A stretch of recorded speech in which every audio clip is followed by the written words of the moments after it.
Hello student, मैं दुर्गेश वर्मा आपको मेरे YouTube channel biology classes bye Durgesh sir में आपका स्वागत करता हूं। मैं आज पुनः एक नया वीडियो अपलोड करने जा रहा हूं और ये जो वीडियो है ये आपके क्लास 12th का है। और इस क्लास 12th में जो लेसन हम लोग स्टडी कर रहे हैं वो लेसन थर्ड है, जिसका नेम है ह्यूमन रिप्रोडक्शन। इस ह्यूमन रिप्रोडक्शन लेसन में मैं आज आपको जो टॉपिक बताऊंगा वो टॉपिक है oogenesis के बारे में। इससे पहले वीडियो में मैंने आपको कंप्लीटली स्पर्मेटोजेनेसिस बता दिया था, तो आज चलिए हम लोग कंप्लीटली oogenesis के बारे में जानेंगे। उसके बाद आगे का जो टॉपिक है प्यूबर्टी और मेंस्ट्रुअल साइकिल, इसके बारे में भी डिस्कस करेंगे। तो फर्स्टली हम लोग स्टार्ट करें oogenesis। क्या oogenesis होता है इसके बारे में मैंने अपने प्रीवियस वीडियो में कुछ बताया था, आज हम लोग कंप्लीटली जान लेंगे। Okay, oogenesis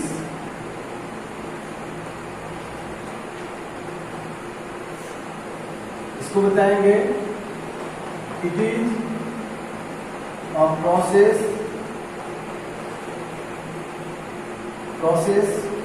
which occur in female यह एक प्रोसेस है जो फीमेल में होता है। आगे बताएंगे during this process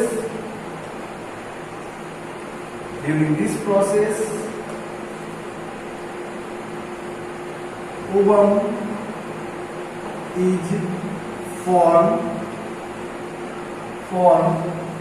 inside the ovary। तो अगर आपसे कोई पूछे व्हाट इज oogenesis तो बताएंगे यह एक प्रोसेस है जो फीमेल में होता है और इस प्रोसेस के ड्यूरेशन में क्या होता है, ओवम का फॉर्मेशन होता है, ये बताएंगे। तो इस तरीके से अगर डिफिनीशन देना हो तो आप दे सकते हैं। डिफिनीशन क्या होगा आपका, it is a process in which ovum form. यह एक प्रोसेस है जिसमें ओवम फॉर्म होता है, ये आप बताओगे। ओके, अब इसके बाद आगे बताओगे आप लोग दिस प्रोसेस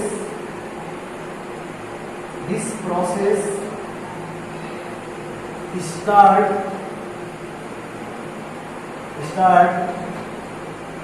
इन फीमेल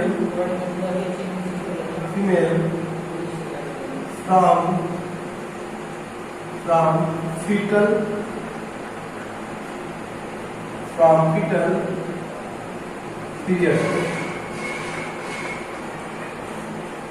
तो यह प्रोसेस जो होता है फीमेल में स्टार्ट होता है फीटल पीरियड से, मतलब जैसे ही फीटस का फॉर्मेशन होता है, जो भी फीमेल फॉर्म होती है, जो भी फीमेल का फॉर्मेशन होता है, उससे पहले जब वो फीटल स्टेज होता है, फीटल पीरियड में होते हैं, तभी से उनमें आपका oogenesis स्टार्ट हो जाता है।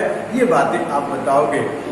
This process start in female from the foetal stage से ही फीमेल में यह प्रोसेस स्टार्ट हो जाता है, ये बातें आप बताओगे। ओके, अब इसके बाद आप बताओगे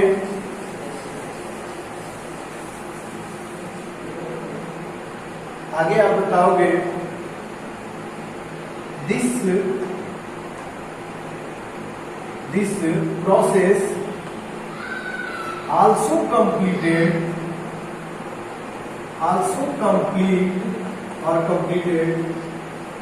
in 3 स्टेप। जैसे आप लोगों को मैंने इस पर मेटोजेनेसिस बताया था, वैसे ही oogenesis भी 3 स्टेप में कंप्लीट होता है। फर्स्ट जो स्टेप है वो आपका होता है मल्टीप्लिकेशन। सेकेंड जो होता है वो आपको याद होगा ग्रोथ। थर्ड जो स्टेप होता है मैच्योरेशन। ये आपको याद है। मैं आशा करता हूँ कि आप लोग जब इस स्पर्मेटोजेनेसिस कंप्लीटली स्टडी किए होंगे तो आपको मालूम होगा फर्स्ट जो होता है आपका मल्टीप्लिकेशन, सेकेंड जो होता वो है ग्रोथ और थर्ड जो होता है वो होता है आपका मैच्योरेशन। ये 3 स्टेप में आपका oogenesis कंप्लीट होता है। तो फर्स्टली जो है वो है आपका मल्टीप्लिकेशन, इसके बारे में हम लोग जानेंगे। Multiplication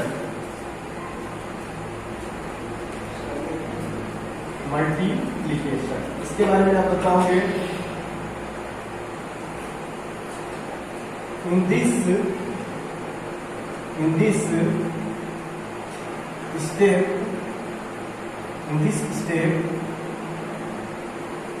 the germinal epithelium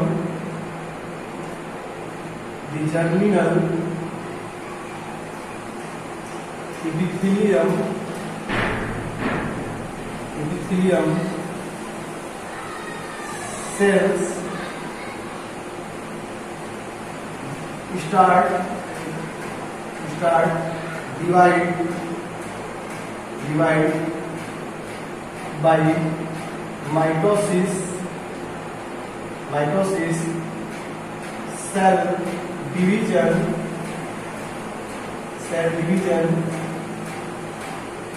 and form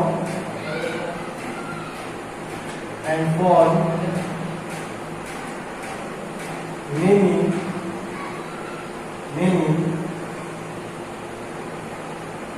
oogonia।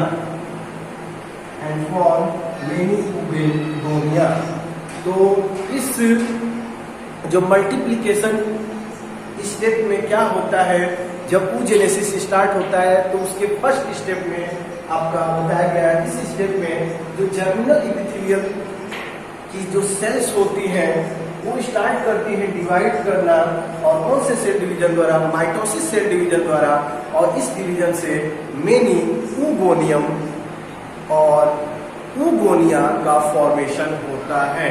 अब यही oogonia जो होते हैं ये अगले स्टेप की तरफ जाते हैं, और अगला स्टेप आपको मालूम है वो है आपका ग्रोथ।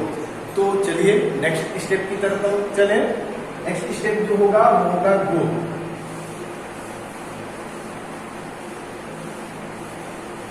तो उससे पहले मैं आपको बता दूं दिस मल्टीप्लिकेशन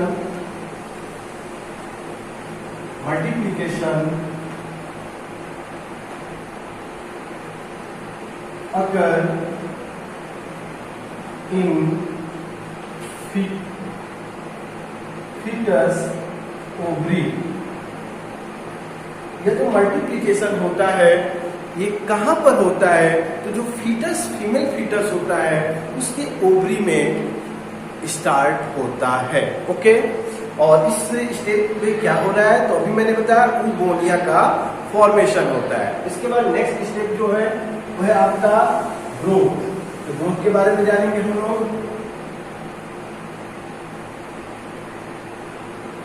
ग्रोथ तो बताएंगे each oogonium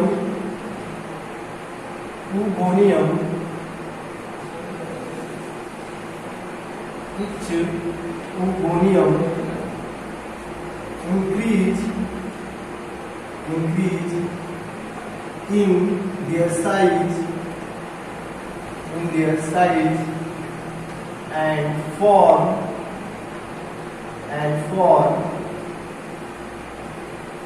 primary oocyte। प्रत्येक oogonia जो होते हैं वो आपका साइज को इंक्रीज करते हैं, और इंक्रीज करने के बाद जब वो इंक्रीज हो जाता है तो उस oogonia को हम किस नेम से जानते हैं, प्राइमरी oocyte के नेम से जानते हैं।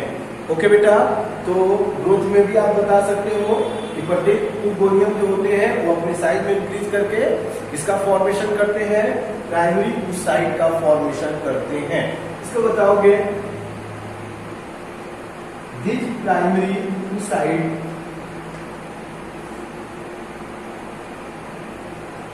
these primary oocyte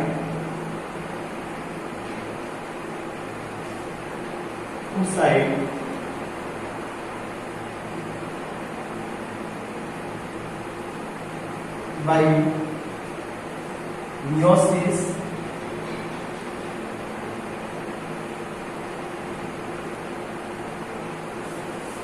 बताएंगे these primary oocyte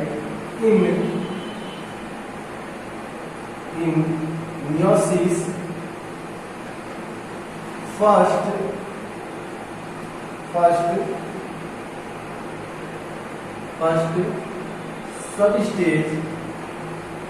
substage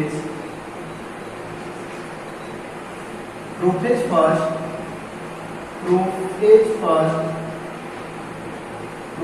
first become arrested तो आप बताओगे कि ये जो प्राइमरी oocyte होते हैं इन मियोसिस फर्स्ट स्टेज में जब इंटर करते हैं तो इन मियोसिस फर्स्ट सब स्टेज प्रोफेज फर्स्ट के बिकम अरेस्टेड हो जाते हैं। अब इसके बाद ये जो प्रोसेस है या मियोसिस फर्स्ट और कंप्लीट जो होता है वो आपका जब फीमेल प्यूबर्टी स्टेज में आती है उस समय स्टार्ट होता है। दैट मीन्स जब बेबी का डेवलपमेंट हो जाता है, जब वो प्यूबर्टी स्टेज में आते हैं तो उस टाइम उनमें आपका कौन सा स्टार्ट होता है, मियोसिस फर्स्ट कंप्लीटली जो जहां पर रुका होता है वहां से स्टार्ट होता है और कंप्लीट हो जाता है जब वो प्यूबर्टी स्टेज में आते हैं। तो आगे हम लोग बताएंगे कि ये जो भी ग्रोथ और मल्टीप्लिकेशन का जो स्टेप रहा ये आपका अरेस्ट हो जाता है जब प्रोफेज फर्स्ट स्टार्ट होता है मियोसिस फर्स्ट का। ओके, तो आप बताएंगे ग्रोथ में ही when the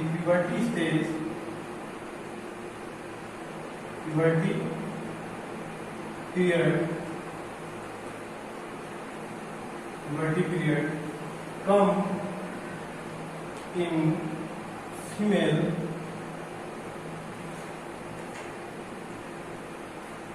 girl, then primary oocyte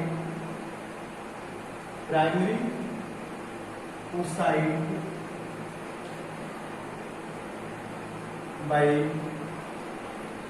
meiosis first divide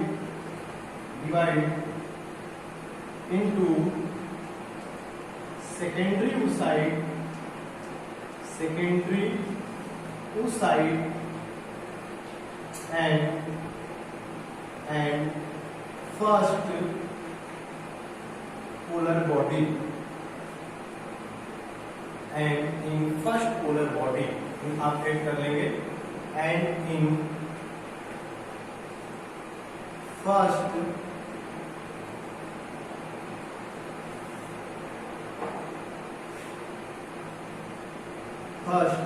polar body।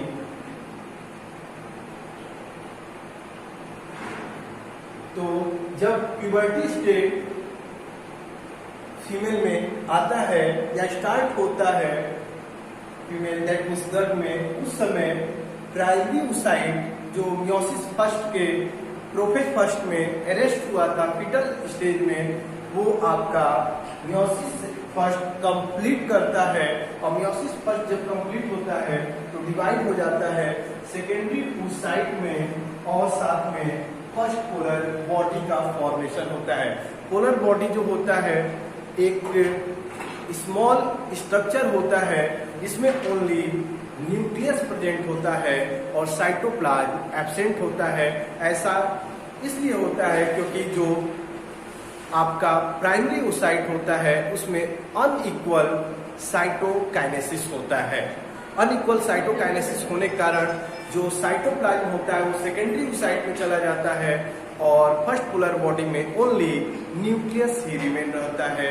और इस स्ट्रक्चर को, जो न्यूक्लियस रिमेनिंग स्ट्रक्चर होता है, उसको हम लोग फर्स्ट पोलर बॉडी के नेम से जानते हैं। और यहाँ पर जो नंबर ऑफ क्रोमोसोम, जो ऊगोनियम में आप याद रखेंगे, ऊगोनियम में नंबर ऑफ क्रोमोसोम 12 होता है, बट जो आपका सेकेंडरी साइट होता है उसमें नंबर ऑफ क्रोमोसोम n हो जाता है और पोलर बॉडी में भी n नंबर ऑफ क्रोमोसोम रहता है।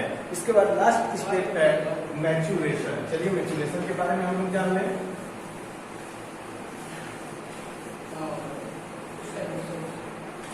मैच्योरेशन, इसमें आप बताएंगे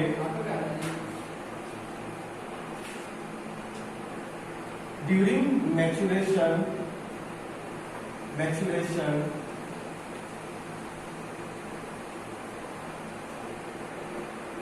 the